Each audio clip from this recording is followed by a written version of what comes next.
Olá, seja muito bem-vindo e bem-vinda ao BMC Deal, o programa da BMC News focado aí nos fundos, nos gestores aí de economias aí do nosso Brasil. Na semana passada eu recebi o grande Marcelo Mifano, lá da SPS Capital, que nos falou um pouco sobre o investimento em empresas em special situations. E hoje eu recebo o grande Daniel Caldeira, lá da Mogno Capital, Inclusive, já mandando aqui uma boa noite aqui para todo mundo que está no nosso chat, O Nelson Andrique, o Ezequiel Santos, o Rui das Neves, o Cerveja. Quem é você em Cerveja? Tamo de olho nisso daí. E hoje também, aqui na BMC, tem a estreia dele, David Martins, o nosso analista lá de fundos aqui da Sarinvest. Deixa eu chamar ele aqui. Fala, David, tudo bom? Olá, Rafael, boa noite. Boa noite a todos. Boa noite, Daniel, seja bem-vindo. Boa noite, tudo bem? É um prazer estar aqui com todos vocês. Vamos junto, Rafael. Vamos juntos. E também boa noite ao nosso convidado aqui, Daniel, uma honra recebê-lo. Tudo bem? Imagina, boa noite a vocês, todo mundo que está nos assistindo. Eu que agradeço pelo convite, é um prazer dividir um pouquinho aqui o que a gente está pensando com vocês todos. Excelente, essa é a ideia mesmo, essa grande roda de conversa. E antes da gente começar o papo com o grande Daniel, eu queria chamar o David aqui para falar um pouco para a gente sobre os FIIs da Mogno, os fundos da Mogno. O David que é um analista aí, gabaritadíssimo da indústria de fundos, enfim, e acompanha tudo isso. Aí também pode dar para a gente um cenário geral de como é que está nesse momento na economia, que obviamente ainda está aí sofrendo para conseguir dar aquela disparada, Inclusive, a gente viu agora há pouco o Ibovespa fechando, os 105 mil pontos, enfim. Bom, David, toca a bala aí. Bem, Rafael, vamos lá. Falando um pouco sobre os fundos imobiliários, falando sobre o mercado de uma forma geral. Hoje nós temos o IFIX, o índice aí que acompanha a média dos ativos. Ele acabou fechando em 0,26, então ele teve uma queda aí de 0,26 pontos percentuais. A gente falando até um pouco já mais de cenário, e depois teremos perguntas ao Daniel, falando principalmente com o aumento da taxa básica de juros, Selic, agora 7,75. Então, qual que é o impacto direto da taxa de juros nos fundos de investimento imobiliários? É um tipo de investimento que a gente gosta bastante quando a gente pensa numa carteira diversificada, pensando em renda, mas que vem também no curto prazo, tem um impacto direto dos juros e vem principalmente as cotas sofrendo bastante, tá? Dentro disso, então, entrando aqui nos três fundos da Mogno, a gente tem o MGFF11, que é um fundo FOF, um fundo de fundo, então ele acaba comprando ali outros fundos dentro do seu portfólio. É excelente quando a gente pensa ali numa questão de diversificação. Então eu já faço a primeira pergunta para o nosso convidado, Daniel, como que ele tem visto o cenário da taxa de juros impactando diretamente os fundos de investimento imobiliários, a questão da diversificação, o que ele está vislumbrando no mercado? Bom, os fundos imobiliários, eles, via de regra, têm uma correlação negativa com a taxa de juros. O que isso quer dizer na prática? Quando a taxa de juros sobe, em geral eles caem. Quando a taxa de juros cai, em geral eles sobem. Porque em geral, tem algumas exceções, notadamente os fundos de CRI com papéis pós-fixados, que conforme a taxa de juros sobe, pagam mais dividendo e conforme cai, pagam menos dividendo. Então, via de regra, o que a gente vê é que os fundos imobiliários eles têm um comportamento oposto ao da taxa de juros, e que é condizente com o que a gente tem percebido aí nesse último movimento de alta de juros, que veio de 2 para 7,75, e os fundos imobiliários caíram bastante nesse período, especialmente os FOFs, inclusive. Veja, por que isso acontece? O investidor ele precifica muito o fundo imobiliário pelo dividend yield. Então, o fundo paga um dividend yield de 5% ao ano com uma taxa de juros de 2%, fala, beleza, estou ganhando aqui 3 pontos a mais que a taxa de juros, está tudo bem. Agora, se a taxa de juros estiver a 7%, eu não quero mais aquele 5%. E aí ele vende o fundo imobiliário, o fundo cai e, no cenário em que o dividendo se manteve estável nesse período, o yield sobe. O que a gente está vendo hoje, se me permite alongar um pouquinho, é que começam a haver distorções muito grandes nos preços dos imóveis dentro dos fundos imobiliários e na economia real, como eu gosto de falar. O que eu quero dizer com isso? Hoje tem fundos corporativos, por exemplo, negociando a preços de R$6.000 o metro, R$8.000 o metro, R$11.000 o metro, e a gente está vendo negócios serem feitos, né, prédios serem comprados e vendidos a 25, 38 vimos recentemente, não é, o deal da Blue McCall. Então, chega no momento que apesar da taxa de juros estar subindo, os preços estão começando a ficar muito baratos. E o que pode acontecer é, como aconteceu no segundo semestre de 2015, haver uma quebra de correlação entre a taxa de juros e os fundos imobiliários. Não é? Quer dizer, a taxa de juros vai subindo, os fundos vão caindo até um certo ponto. Chega uma hora que chega num preço que está tão barato que os investidores falam, bom, isso aqui eu compro, se a taxa de juros está 7,75, 8, 8,5, eu topo correr esse risco. Então, boa parte dessa queda que a gente está vendo vem aí desse movimento de alta de juros. Perfeito, perfeito, Daniel. Bom, novamente aqui, né, mandando um abraço aqui para todo mundo que está aqui no nosso chat, né, galera? Tá chegando em MPK, inclusive deu aqui um lembrete sensacional. Ele falou, vamos lá, gente, deixa o seu like, mandando um abraço para o MPK, para a grande Gabriela, que também está aqui com a gente, o Nelson Andrique, aqui o Ezequiel Santos, enfim. Ô, David, tem mais informações aí, né, mais análises a serem feitas aí desse cenário? Alguma outra pergunta para o grande Daniel? Muito bacana o ponto de vista, né? E trazendo principalmente a correlação dos fundos imobiliários com a taxa de juros. A gente vê esse cenário aí de alta da taxa Selic, né? Até o Banco Central já soltou que, através do Copom, que na próxima reunião deve subir 1,5 pontos percentuais, então chegando ali a 9,25, e a gente vê esse impacto direto ali nas cotas, né? Porém, quando a gente vai analisar o fundo, o MGFF11, que aí a gente vai falar de dividendos no último ano. Então, se a gente pegar do dia 27 de outubro de 2020 a 27 de outubro de 2021, ele teve dividend yield de 10,46%. E isso a gente está falando que é isento de imposto de renda, né? Investidor pessoa física. Então, quando a gente fala de forma de diversificação, o excelente dividend yield, e até mesmo quando a gente vê que esse cenário de alta das taxas de juros, ele começou no primeiro semestre, hoje ainda é um percentual relativamente interessante. Porém, com o aumento da taxa de juros chegando até 2 pontos percentuais, isso deve apertar um pouco mais, principalmente em termos de gestão, né? Como trouxe o Daniel. Daniel, os outros fundos que vocês possuem, no caso, né? Vocês têm o MGCR11, o MGHT11. Qual o cenário que você está vislumbrando para esses fundos? Como você está...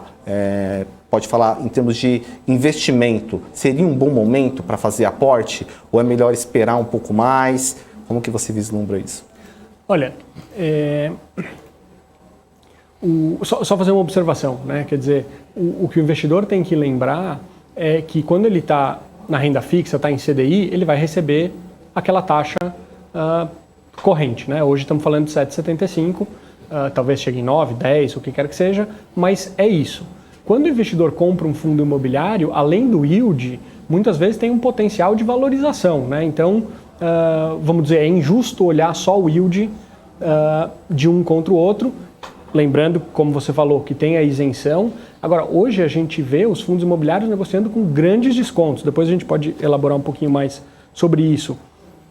Então, para o investidor que tem apetite a risco e tem disposição para esperar, né, quer dizer, que pode entrar no fundo e segurar 6 meses, 1 ano, 2, você tem hoje fundos pagando yields muito interessantes. Hoje o yield do IFIX está acima dos 8,5% líquido de imposto, como você mencionou, e o IFIX negocia hoje com grande desconto. Então, se você acredita que esses fundos vão voltar pelo menos a par, né, quer dizer que o valor de mercado vai equivaler ao valor patrimonial, tem ainda muito upside. Tá? Falando um pouquinho dos outros dois fundos que você mencionou, o MGCR e o MGHT, o MGCR é um fundo de CRI, é um fundo high grade, né, como o próprio nome diz, ou seja, é um fundo cuja carteira busca operações seguras, a gente não toma grandes riscos, a gente não entra em operações com spreads muito grandes e riscos muito grandes.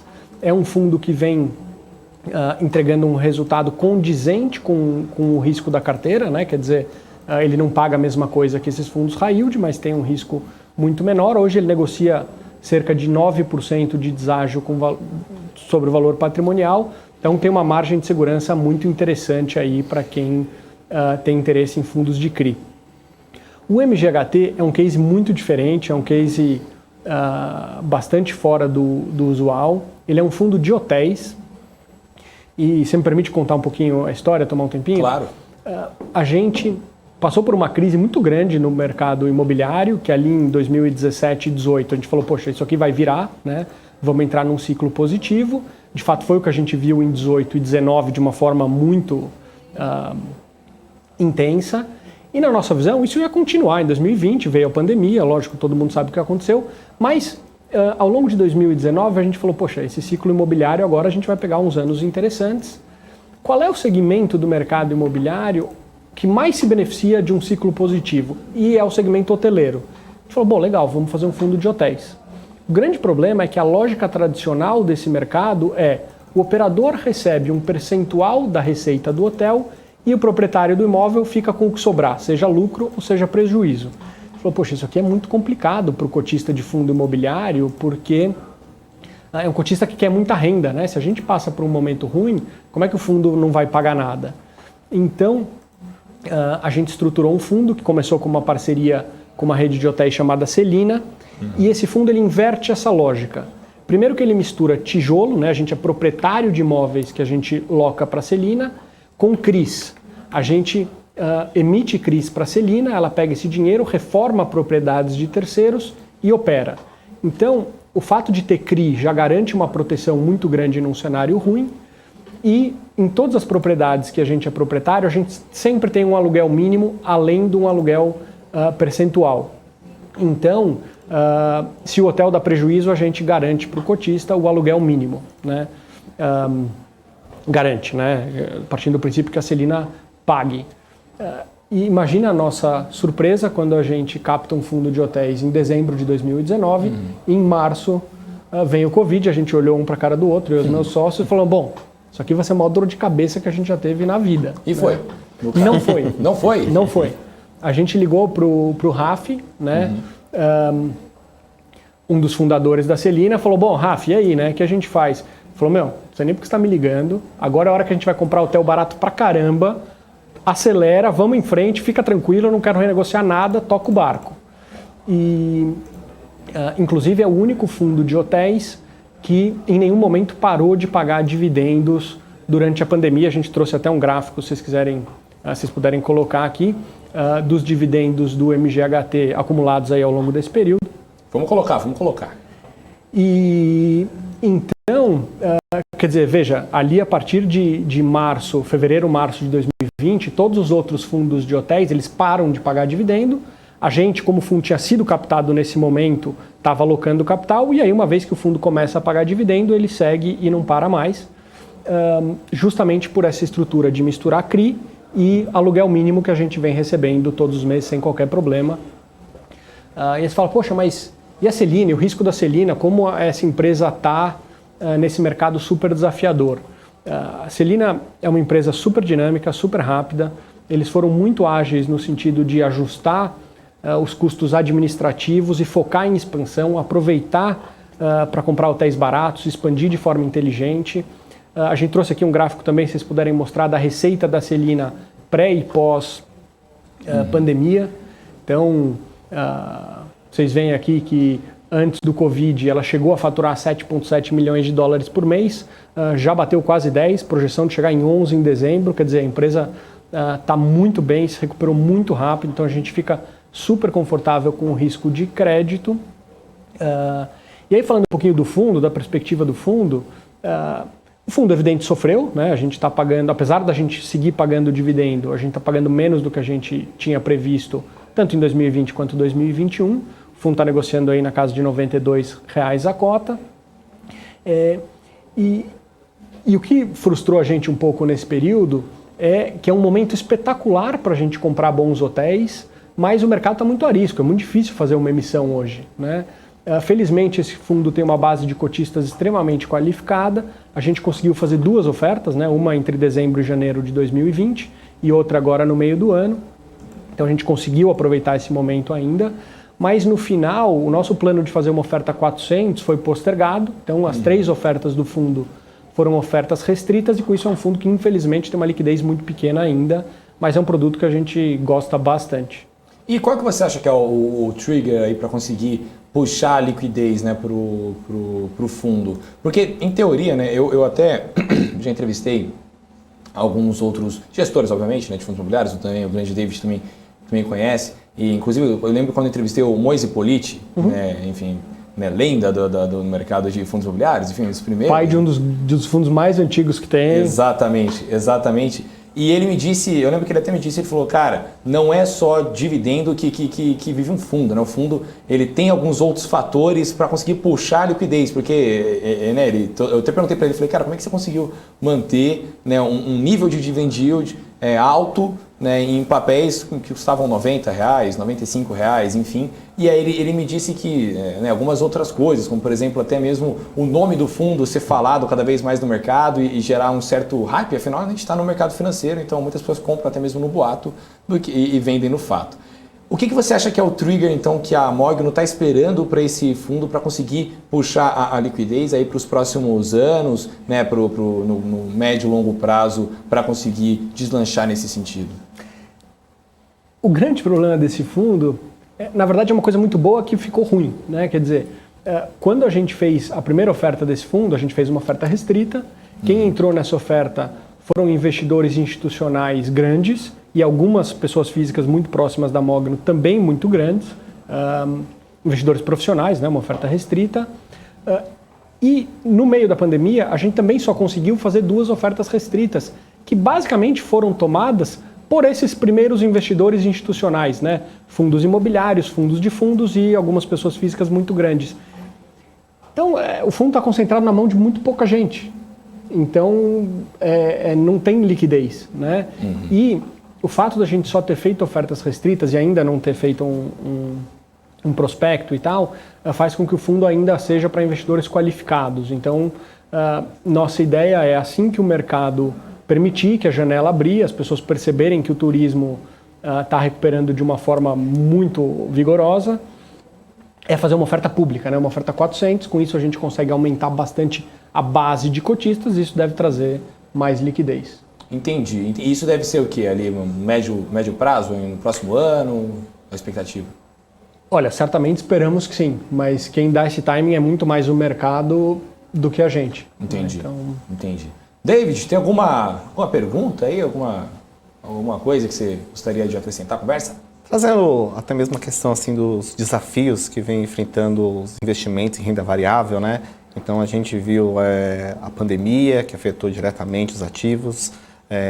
Quando a gente fala de fundo imobiliário, teve a possível tributação, né, que foi pauta no nosso Congresso e no primeiro momento assustou bastante os investidores e agora a alta da taxa de juros.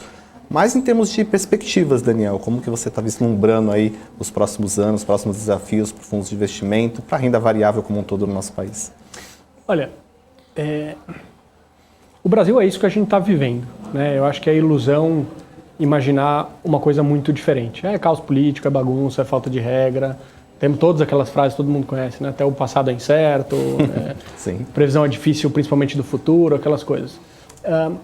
Agora, é nesse cenário caótico que a gente tem muita oportunidade, sempre teve muita oportunidade. Outro dia eu estava conversando com outro gestor, ele fez um comentário muito interessante, né? Ele falou, olha, se eu tivesse falado com os grandes gestores, grandes empresários, grandes empreendedores que o Brasil viu nesses últimos 10 anos, em 2010 eu tivesse sentado com esses caras e falado, olha, nos próximos 10 anos vocês vão pegar um PIB que vai crescer 2% nos 10 anos, não é 2% ao ano, né? Vocês vão pegar impeachment, vocês vão pegar Joesley Day, vocês vão pegar 2 anos que o PIB cai 7 somado, vocês vão pegar Covid.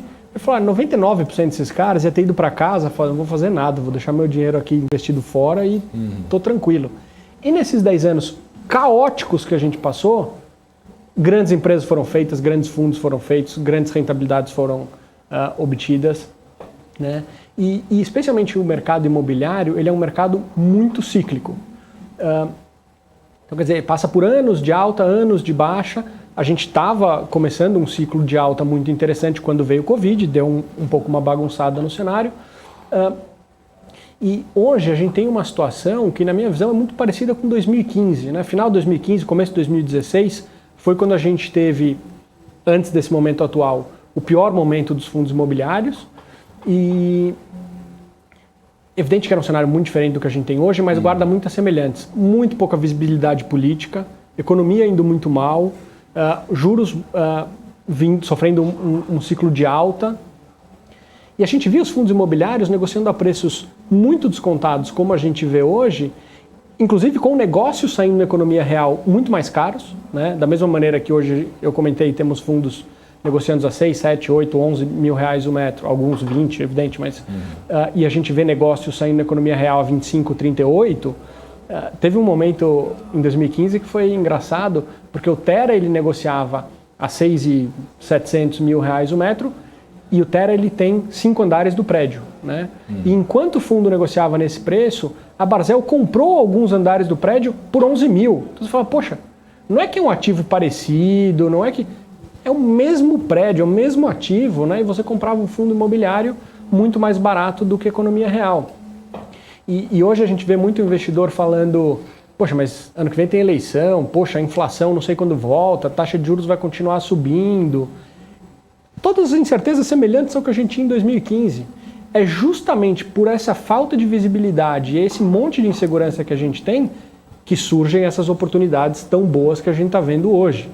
Agora, chegamos no fundo do poço? Não dá para saber, né? Há 2 meses atrás eu também achava que estava tudo barato. Há 1 mês atrás eu também achava que estava tudo barato.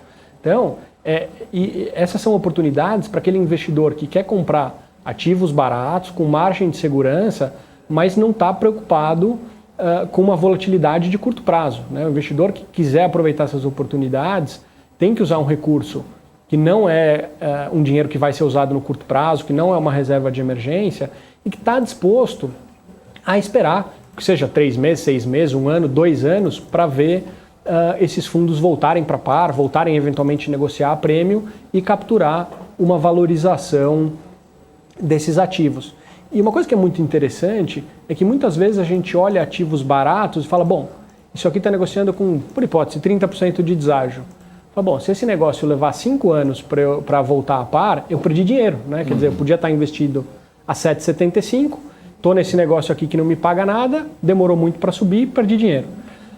O fundo imobiliário tem uma enorme vantagem, né? Porque eu falo assim, poxa, eu estou comprando um ativo aqui, que seja, que está com 15, 20, 25, 30% de desconto, e eu estou sendo pago para esperar, né? Enquanto eu espero esse desconto diminuir, eu estou recebendo, por hipótese, 6, 7, 8, às vezes 9, 10, 11% de juros ao ano.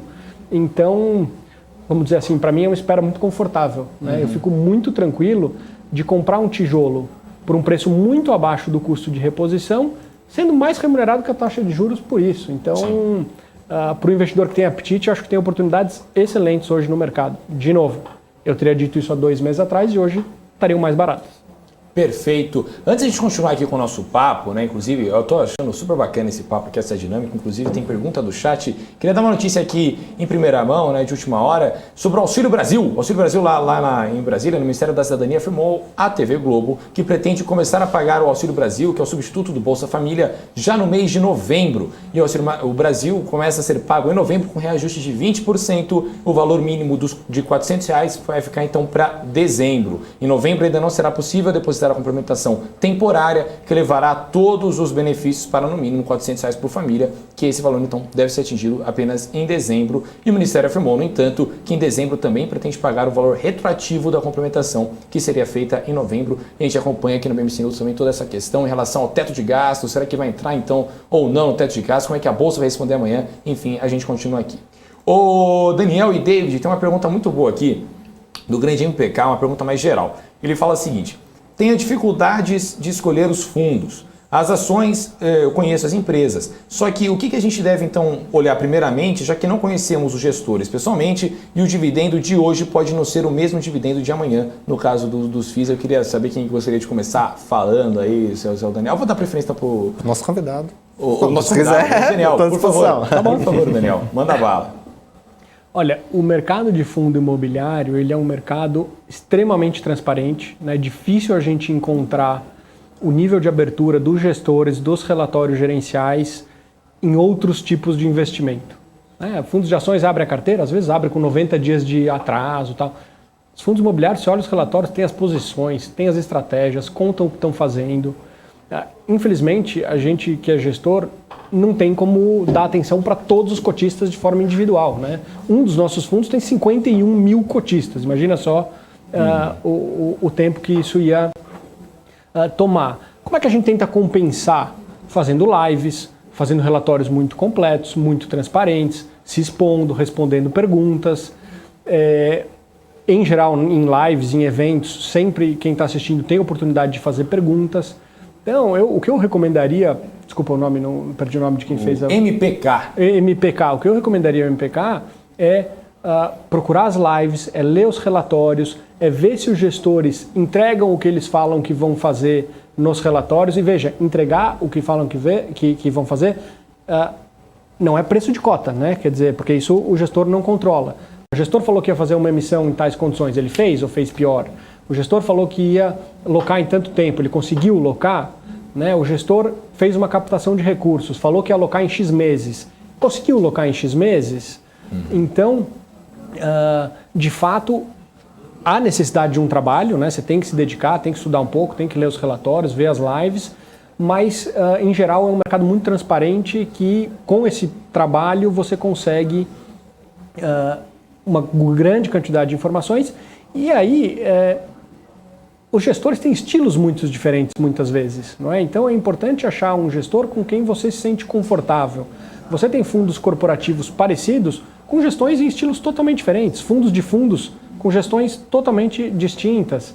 Então, é importante que você se sinta confortável com o que aquele gestor faz, aquele time de gestão, que você esteja tranquilo, que aquele time de gestão esteja alinhado com os cotistas.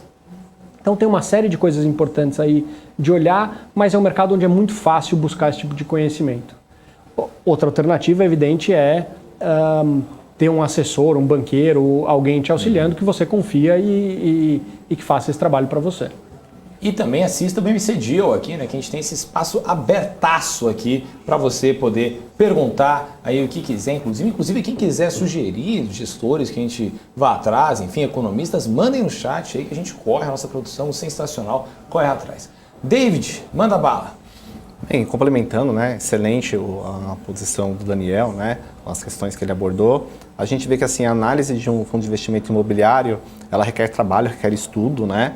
Então, não é simplesmente você olhar o dividend yield, quem é que está pagando o maior dividend yield, é esse que eu vou alocar o meu recurso. Não, você precisa principalmente acompanhar através dos relatórios gerenciais, né?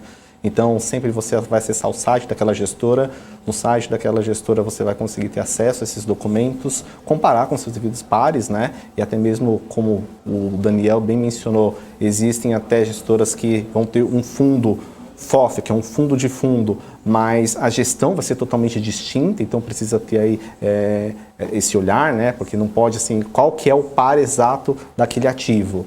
E comparar também com indicadores, né? Você vai analisar se aquele preço da cota está sendo negociado abaixo do seu valor patrimonial ou não. Existem alguns indicadores que são interessantes para a gente acompanhar, além do relatório gerencial, tá? E uma opção, como o Daniel mencionou, é também a questão de você ter um consultor de investimento, você ter um assessor de investimento.